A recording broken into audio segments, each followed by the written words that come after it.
Assalamualaikum. So today our group will be presenting about halal slaughtering. My name is Anis Najwa binti Muhammad Anwar. Okay, before we get to know what is halal slaughtering, firstly we need to understand the concept of halal food. So I will explain what is halal food in general. Halal is an Arabic word that means permissible or lawful. In terms of halal food, it means food that is permissible and lawful according to Islamic law. As Muslims are obligated to eat only halal food based on the verse 168 Surah Al-Baqarah. Allah says, O mankind, eat of that which is lawful and wholesome, and follow not the footsteps of the devil. Lo, he is an avowed enemy of you. So here, halal foods also includes meats that has been slaughtered according to Islamic way. Okay, now we will focus on halal slaughtering. Halal slaughtering is denotes as zakah, literally means to attain completion or perfection. Slaughtering fulfills the requirement of what makes an animal become lawful or permitted to be eaten, as Allah had mentioned in the verse 3 Surah Al-Ma'idah, except what you are able to slaughter before its death and those which are sacrificed on stone altars. So the words zakaitum in this verse are translated as slaughtering, and this verse interprets that we can eat the meat once we slaughter the animal. Okay, moving on to the method for halal slaughtering. There are three types of method for halal slaughtering. There is zabiha, nahar, and akru. Okay, firstly is zabiha. Zabiha is severing the animal's throat, the windpipe, the gullet, and two blood vessel. This method is for domestic short-necked animals such as cow and chicken. As for nahar, it is thrusting a knife in the animal's lip bar. It is for slaughtering the domestic long-necked animals such as camel, ostrich, and others. Lastly, akru. It is a slaughter method which we fatally wounding the animals on any parts of its body, and it is a method for uncontrolled animals. Which is during hunting, which is any animals that we consider as slaughter during the hunting process. Okay, next we will cover the requirement for halal slaughtering. Okay, so the requirement for halal slaughtering are divided into four: the slaughterer, the animal to be slaughtered, equipment used, and the place to be slaughtered. Okay, firstly is the slaughterer. In order for the slaughtering process to be sah, the slaughterer need to meet the requirements stated in the Islamic laws, which they need to be Muslim or Ahli Kitab, they need to be Baligh or Mumayyiz, and lastly, the slaughterer need to pronounce Tasmiyah, which is reciting the name of Allah during the slaughtering process. Okay, next, the animal to be slaughtered must be from the animal that are permitted and lawful to be slaughtered. This means that Muslim cannot slaughter prohibited animal, such as dog or pig and other animals that have been made forbidden for Muslims to be consumed. Plus, the animal need to be alive before the slaughtering process begin. Muslims cannot slaughter a dead animal and consider it as halal slaughter and then proceeding with eating the meat. It is considered as slaughtering carrion, which is Muslims cannot consume carrion. Okay, thirdly, the equipment used in the slaughtering process. So any sharp equipment that can cut the animal's vein can be used to slaughter the animal. The equipment need to be sharp so that the animals can feel less pain. So any materials can be used to slaughter the animal as long as it is not from the bones, teeth, and claws of any other animals. This means that we can actually slaughter the animal with rock, glass, and other. Lastly is place to be slaughtered. So in order for the slaughtering process to be legitimate, the slaughterer need to make sure that they cut through these veins, which is trachea, esophagus, and the jugular veins. If any of the veins are not cut, the slaughtering process is not sah, and the animal is not considered as halal meat. So, in conclusion, all these requirements need to be followed in order for the slaughtering process to be legitimate and turns the status of the meat into halal meat, or so that the Muslims can consume the meat. Assalamualaikum. My name is Izanis Binti Ismail, and I will be the second presenter that will be present about the halal slaughter method. and the Islam versus non-Muslim slaughtering. Okay, for halal slaughtering method, there are 4 methods that being used, which are: first, recite doa, recite Allah name, slaughter the animals at its halkum, finish up the veins cutting. Okay, for the veins cutting, there are 4 veins, which are halkum, esophagus, carotid arteries, and jugular veins. But the 2 important veins that need to be cut are the esophagus and just esophagus only. Okay, move to the second slide that we be tell about the one slaughtering. What is one slaughtering? One slaughtering is when the slaughterer cut the animal using knife in place of the slaughter until it break off the required piece without removing the knife. Okay, which means the slaughterman will slaughter the animal in a once way. That means in a once cut only, not several way or several cut. Okay, it's in hadith that say, verily Allah is obligated to do good on all things. When you kill well, and when you slaughter, sacrifice well, and let one of you sharpen his knife and give help to his piece. Which means the one slaughter give the best that he can to sacrifice the animal.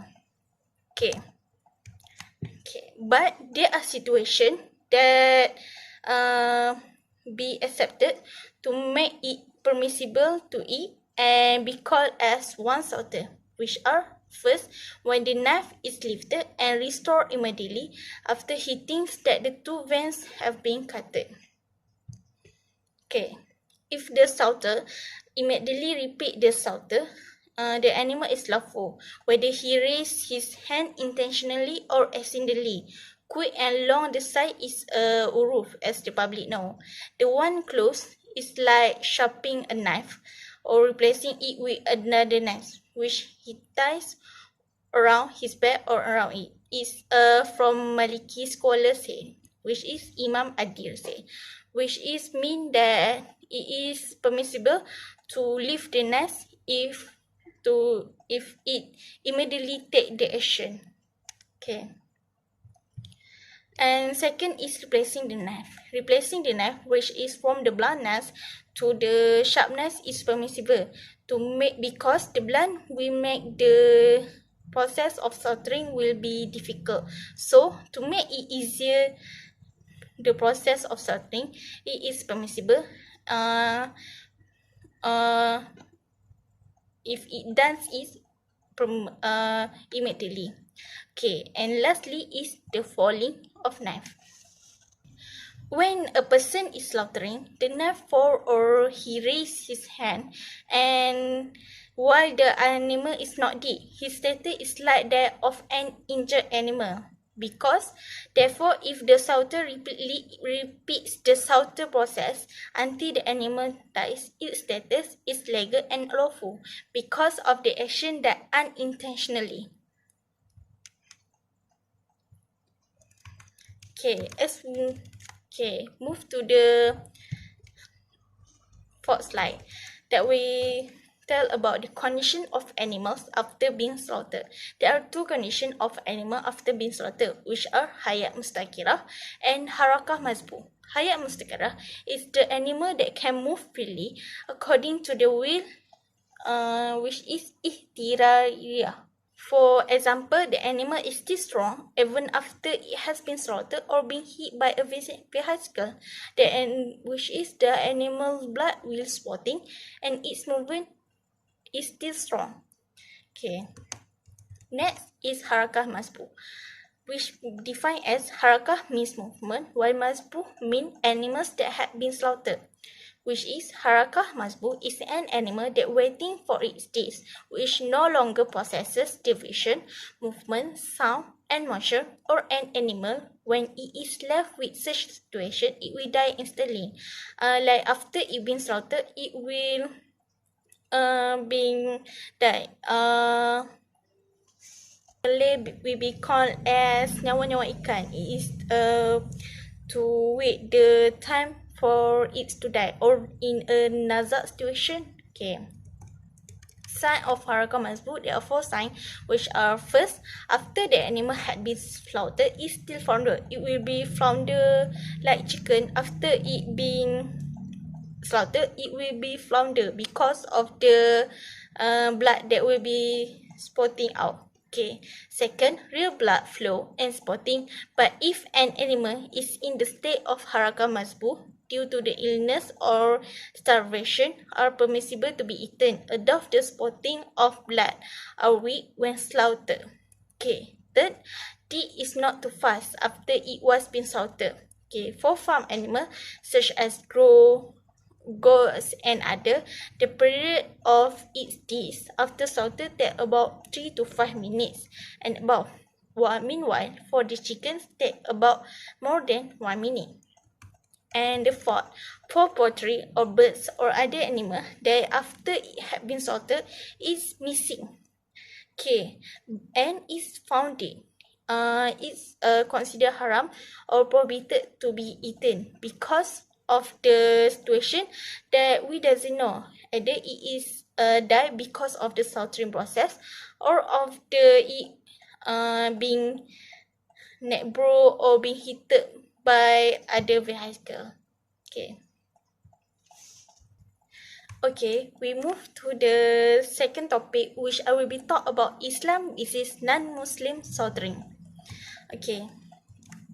As a Muslim, we know that Islam is Sharia guideline in slaughter method to make the slaughtering animal being permissible, which are, as we can see, first, the animal to be slaughtered must be from the categories that are permitted for Muslim to eat and must be alive.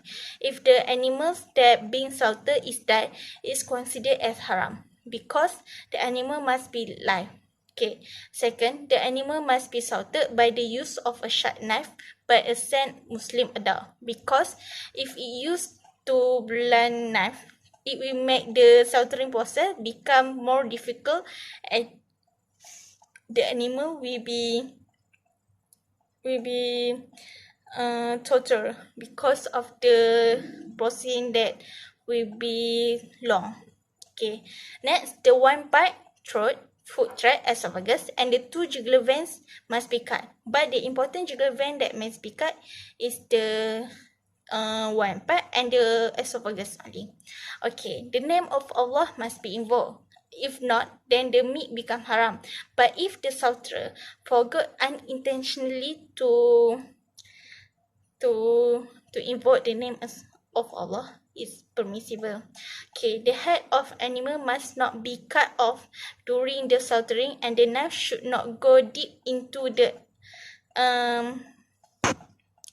spinal cord because of it will be the macro thing, or we can make the abdominable thing.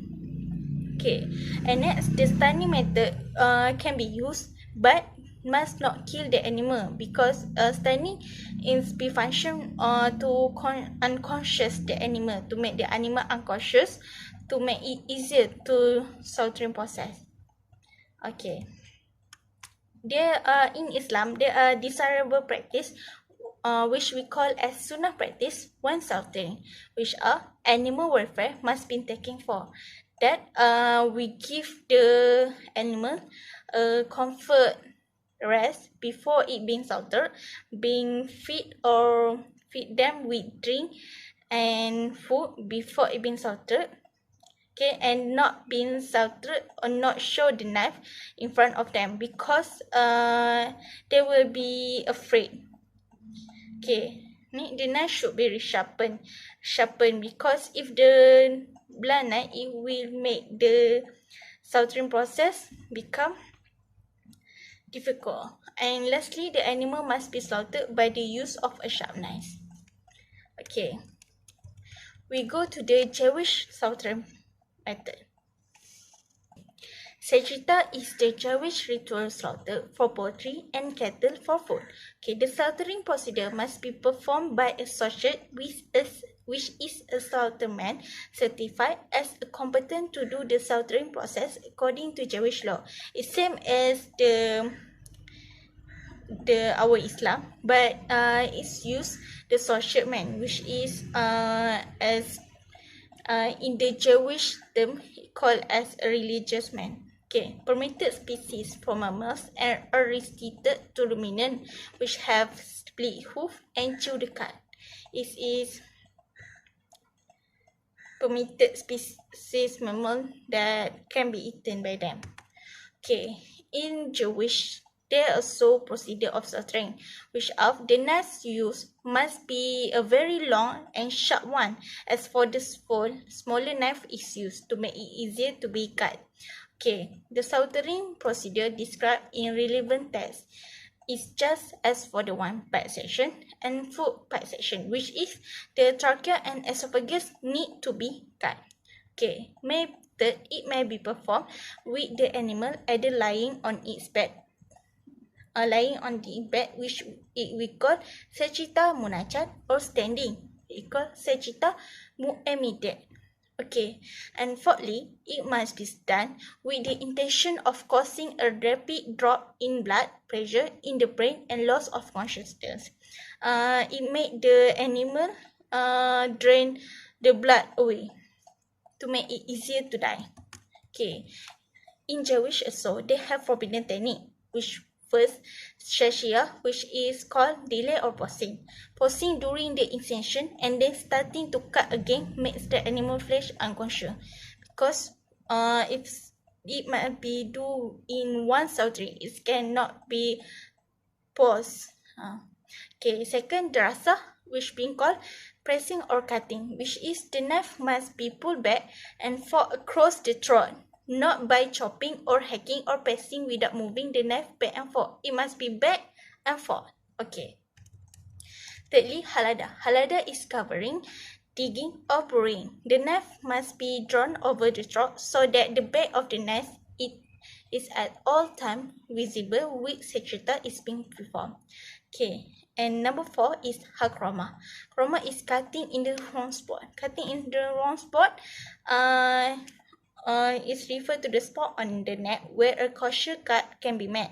Cutting outside the area would disqualify a kosher cut in most cases, because it must be cutting in these two veins that been taught before. Okay, and lastly, icure or tearing means the animal is considered as unkosher when either esophagus or trachea is broken or torn during the sagittal ingestion. Okay, move to the second non-Muslim slaughtering, which are Buddhism. Okay, but probably in Buddhism, they could not kill the animal, because Buddhism try to do not harm or as little harm as possible to animal as best they can, as animal has always been regarded in Buddhist thought as a sentient being. The doctrine of right livelihood teach Buddhists to avoid any work connected with the killing of animal, because they believe of the doctrine of karma that teach they when they die there will be life after the die life, which is they can be turned into the animal in the future. So cruel act to animals should be avoided. That's why many of them are considered to be vegetarian, because they want to avoid of the animal killing. Because of the Buddhism school of thought recommend vegetarianism to their followers, since Buddhism does not allow their followers to kill any sentient beings. Okay, sentient being is like human, animal, anything. Okay, the first of the 5% precept bans the taking of life. As most narrowly interpreted, it's applied primarily to the killing of human beings. However, the broader interpretation is that it's applied to all sentient beings, which included animals, because of the rebirth that they have. Okay, lastly, Hinduism. The difference between Hindus and Muslim are the Hindus method of slaughtering being called as jaka. Jaka, on the other hand, involves severing the head of the animal with one blow of the sword or knife. The spinal cord is severed and this is instantaneous. Okay, so jaka is in the cruel way to kill the animal away, to slaughter the animal away. Okay, in Jaga, there are two ways of slaughtering. First, killing the animal sacrifice by knocking the animal head with such force that the animal will die instantly. Okay, and second, they decapitate the animal's neck with their paste. We flip only once. They will flips only once until the animal head will be removed from the body. And in Hinduism, the slaughter way are more cruel, because in Islam, we, as much as we can, we cannot harm the animal, and we must take care of animal. Okay, that's all from me. Thank you. Warahmatullahi wabarakatuh. My name is Nashakina Zulaika binti Cik Sufian, and today I will continue the presentations with halal slaughtering in non-Islamic country. First, we will go to the Brazil. As you can see here, this is the logo of the Federations of Muslim Associations in Brazil, or known as FAMBRAS. It is a halal certification body for products in Brazil. The main functions of this company are the provisions of service of levels specialized in slaughter, inspections and supervisions of halal products, audit and implementations of the halal system. Next, we go to the recognized foreign halal certification bodies authorized by JAKIM. This is important before the non-Islamic country export their product to the Malaysia. First, we can see here is FAMBRAS, Federations of Muslim Associations in Brazil. The second one is CDIAL, also known as Islam Dissemination Center for Latin America. Next, we will go to the procedure for the slaughter in Brazil. Generally, this is just the same procedure, but never mind, we will go one by one. First, the animals for slaughter should be healthy and approved by the competent health authorities.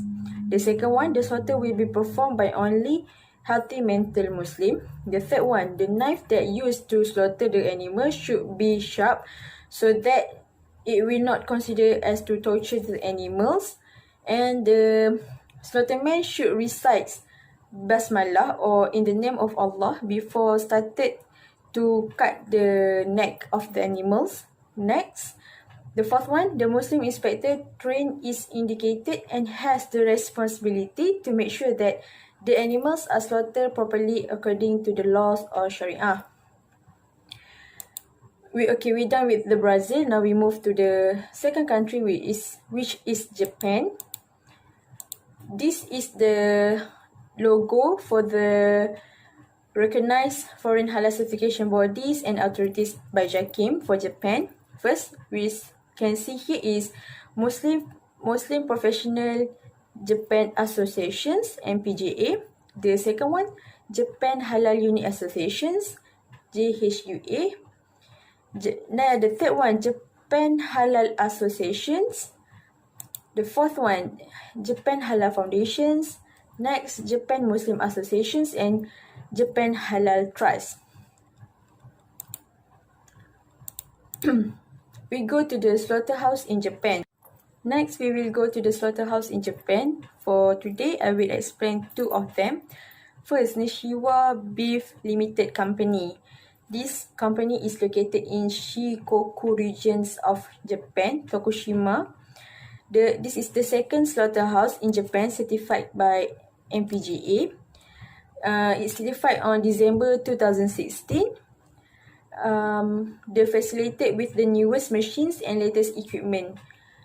This company usually or mainly produce halal wagyu beef. Okay, next, the second slaughterhouse in Japan is Zenkai Meat Limited Company, which is located in Kyushu, South Kumamoto, Japan, certified by MPGA on 2015. This is the first company before the Nishiwa Beef Company.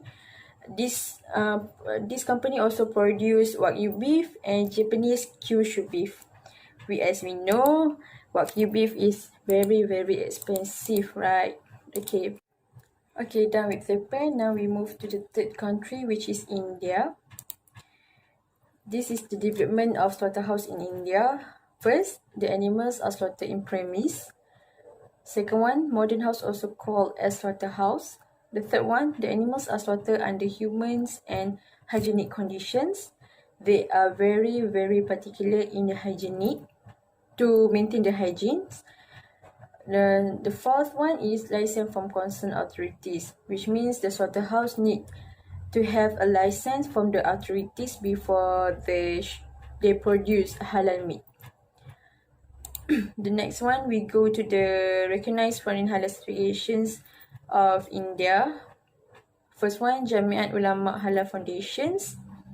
Second one, Jamiat Ulama Hindu Halal Trust. And the third one, Halal India Private Limited Company. Okay, we move to the halal slaughter in India. All meat produced and exported from India is advertised or sold as halal. The second one, the demand for meat from India are growing rapidly in foreign market. This is because the India usually take care about the hygiene of their product, so it get a demand from the other country. Third one, mandatory for the abattoirs to uncover whether halal method are used to slaughter the animals. They should clarify if they using the halal procedure to slaughter the animals. The fourth one is, due to certainty compliance with halal, India is the most favorite destinations for importing meat for Gulf and Muslim country. For some reasons, this is because of the locations of the farm and the slaughterhouse. Next, this is the Alana company. We move to the Alana company. I'm sure some of you has already seen this brand at the market out there. Okay, today I will explain to you. Alana Group was established in 1865 in India. It is the largest exporter of branding, processed food products and agro-commodities to over 85 countries. Malaysia is one of them. The group has been distributing boneless buffalo meat to Malaysia since 1982. It currently exported about 59,000 to 50,000 tons of meat every single year. And for company that get supply from Alana, such as Ramli Food Processing Syndrome Berhad, Kopeda Malaysia Syndrome Berhad, and also ZS Armin Syndrome Berhad. Next, we go through the concept of halal slaughtering. Okay, this is the objective of slaughtering. First, to ensure the method of animal slaughtering are halal and permitted to eat. Second one, process of killing animal will be fast and secure, not like the other method of some slaughtermen. They kinda look like torture the animals. The third one, ensure other parts are permissible to use. This we can see the difference between kosher and halal. For the kosher, they only eat the certain part, but halal, we can eat all as long as it's not intoxicating and not categorized as najis. I will go one by one category of halal animals. This is first land animals and aquatic animals. First, we will go to the land animals. In here, I stated one evidence from the Quran and with the meaning. I will go to the explanations. All land animals are halal to be eaten except for pigs and dogs and their descendants, animal with fang, tusk or predator animals, bird with talons, sharp beak and bird of prey such as eagles, the predator animals such as tiger and lion, then animals which live both on land and in water, which mean it can live in both situations that is not permitted. Other than that, you can eat. Next, we will go to the aquatic animals. Here, I also provide to you one evidence from the Quran and the meaning, but I will go through the explanations. All aquatic animals are halal as food except animals which are poisonous, intoxicating, or hazardous to health and for the human consumptions. For example, animals that live in both on land and water, and we are not allowed to eat animals which live in najis or continuously filled with najis. Next, we go to the hunting animals, the category of hunting animals. I will go to the explanations. Allah Subhanahu wa Ta'ala also give permissions to eat animals which had been obtained from hunting. However, there are certain conditions that need to be followed. Here I separate to the three conditions. First, condition pertaining to the hunter. The hunter must be Muslim, Jew, Christians, or Zoroastrian. The hunt must not only for sport or taking animal life without intending to eat them. You have intentions for when you go to hunting, you want to eat the animals if it's categorized as halal animals. The Muslim should not be stated of ihram, instead of total peace and serenity.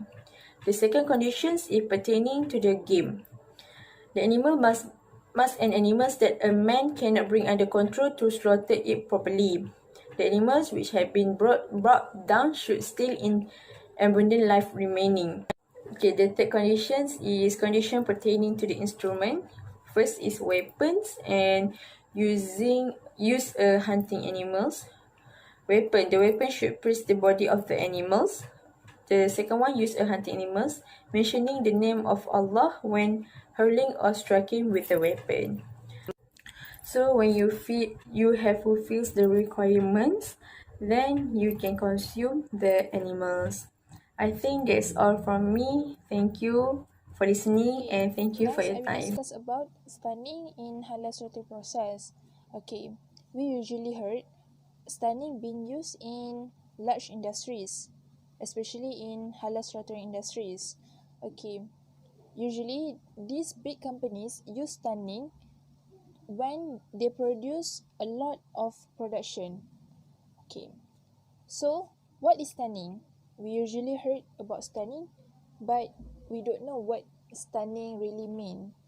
Okay, I will define what is stunning. Okay, stunning means renders the animal or the put animal unconsciously or insensible to pain by disrupting the brain normal functions. Okay, actually requires this method only to make the animal unconscious and less pain during the slaughtering process, and we cannot stun the animal until cause their death. Okay, when we stun the animal until cause their death, the animal will turn to carcass, and the status is non-halal lah, non-halal to eat. Okay, only the main point, and we highlight this part, this method only to make animal unconscious and less to pain during the slaughtering process. So now I will provide 3 importance of stunning. Okay, why those big companies, why those established abattoir and slaughterhouse use stunning as their pre-slaughter method. Okay, this is because first, a stunning process will fasten the time of the slaughtering. Okay, when the animal unconscious, aggressive compared to non-stunning animal. Okay, when animal less aggressive, so it will fasten the time and shorten the time of slaughtering process. Short, so the companies, the slaughterhouse can process more product, because they can fasten the slaughtering process. The animal welfare will be taken care. Because of what? This method will avoid the animal from experiencing discomfort and feel more pain during the slaughtering process. Because of what? The objective of stunning is to ensure the animal insensible to pain and to make them unconscious. Okay. So the third one is when we apply stunning in slaughtering process, so the safety of slaughterman will be taken care because of what? When the animals is unconscious, they will less aggressive. So the slaughterman will handle them safely. Okay. The next part is the types of stunning process. Okay, according to Malaysian protocol for halal meat and poultry productions, there are two types of stunning process. First is water bath stunning and the second one is pneumatic percussive stunning.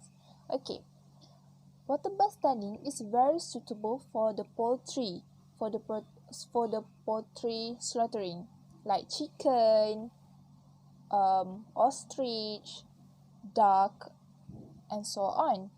But for pneumatic percussive stunning, this commonly used for ruminants, for the big animal like cow, goat, and so on. Okay, I provide a video for the example of water bath stunning and pneumatic percussive stunning. Okay, but before that, both these methods should be monitored by trained Muslim slaughtermen, and the slaughterman should follow the parameter as stated in the guideline Malaysian Protocol for the Halal Meat and Poultry Production.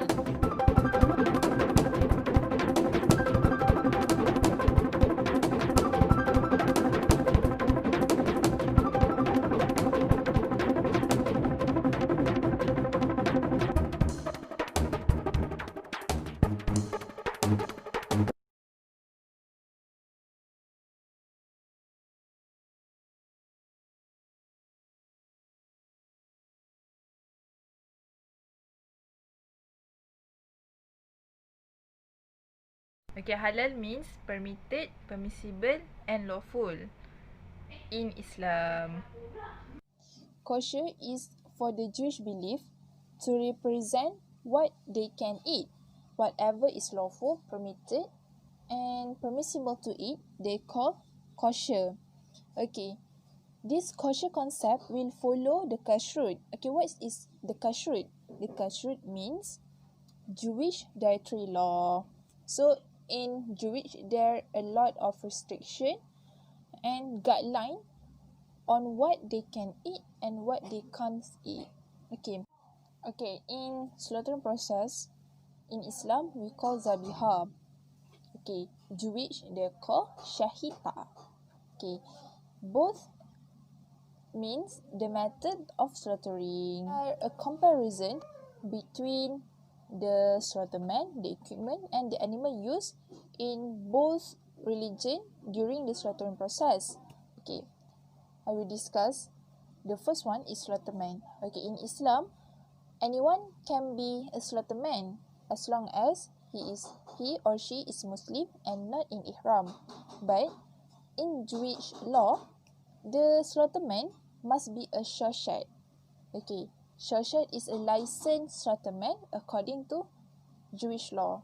So to be a slaughterman, they need a license so that they can perform slaughtering process. Okay, the equipment used in Islam, halal slaughtering process, the equipment used must be a sharp knife or tools, except the teeth, bones, and claw. These teeth, bones, and claw cannot be used to slaughter the animal. Okay, in kosher, they only use a special knife for shahita. Okay, the special knife called kalaf is a special knife to perform the slaughtering process. And the last one, the animal. Okay, according to halal and Islamic slaughtering process, any land animal or ruminant is permissible to be consumed and to be slaughtered except a pig, dog, and predators like crocodile and so on. And also in Islam, prohibited animals mentioned in Al-Quran also cannot be slaughtered, like donkey and so on. So the example of permissible land animals such as camel, the cow, the goat, the chicken, and so on.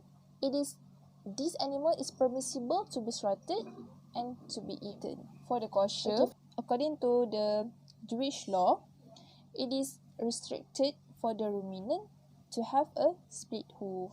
So we can see in kosher, there are a few restrictions regarding to the animal that they want to slaughter. Okay, that's all from me. Thank you. Assalamualaikum warahmatullahi wabarakatuh. My name is Nushaira binti Azmi. So today I'm going to present about importance of consuming animals that are slaughtered according to Islamic law. So I will explain 3 points, which are: the first one is good impact to our body, the second one is the quality of the meat is satisfying, great and fresh. The last one is the animal killed with mercy, or the other names called by ihsan. I will proceed with the first point, which is good impact to our body. So in Islamic method, the animal must be slaughtered with a sharp knife, shall be cut the windpipe or throat, and the second one is foot tract or esophagus, and the last one is 2 jugular veins. So slaughtering in a proper way according to Islamic law is really recommended to all the Muslims, so that it will absolutely give such a good impact to our body. Then it can be considered as permitted animal to be consumed, because after the slaughtering process has been done, the blood of the animal will be flowed. Right, after we ensure the flowing blood has completely stopped, so we are done to take the slaughtered animal to get it clean for the further procedure before we eat it or consume it. So next, this action will highly manage to make the meat free from any microorganisms and impurities that might be contaminated to eat. Okay, hence it will be safe for the Muslims to consume the meat, as the animal is slaughtered in a proper way, which stated in Islamic law. So I will proceed with the next point, which is the quality of the meat is satisfying, great and fresh for the Muslim to eat or consume. So it is because slaughtering, by referring to Islamic law, is considered as the most acceptable method compared to the other methods existed. From the beginning until the end of the process, the meat become fresh as the animals undergo a less pain of death. Other than that, the slaughterer is encouraged to slaughter the animal in a quick and proper way, otherwise the animal most likely would be under pressure instead. So, if the animal senses any pressure, this might be affecting the quality of the meat or even the texture of meat itself. Plus, the situation might get worsened, especially the consumer is Muslim would be in doubt to eat the meat because the animal does not be slaughtered in a proper way or not according to the Islamic law. I will proceed with the last point, which is the animal killed with mercy, or the other names called by ihsan. It is important for Muslims to have mercy towards the animals which will be slaughtered and be consumed. As a Muslim, paying mercy to all creation of Allah is compulsory. Okay, in order to consume it, which from the animal itself, Islam taught to Muslims to slaughter the animal by slaughtering them, such as through stunning process. However, stunning in Islam is permissible, but only preferred when it comes to large amount of animals. This is because some believe that a number of stunning methods have been banned as being bad for animal welfare, although Muslims who oppose any stunning say their method remains the most humane. But in Islam, as long as it is permissible, as long it is good for human consumption, especially for the Muslims. It will be allowed for them to use any methods as long as followed to their Islamic rules. There are still lots of benefits and importance that we can get by consuming animals that are slaughtered according to Islamic law, but we are only stated 3 of them, which we found more easier for us to explain it to you guys. That's all from us. Thank you and Selamat Hari Raya.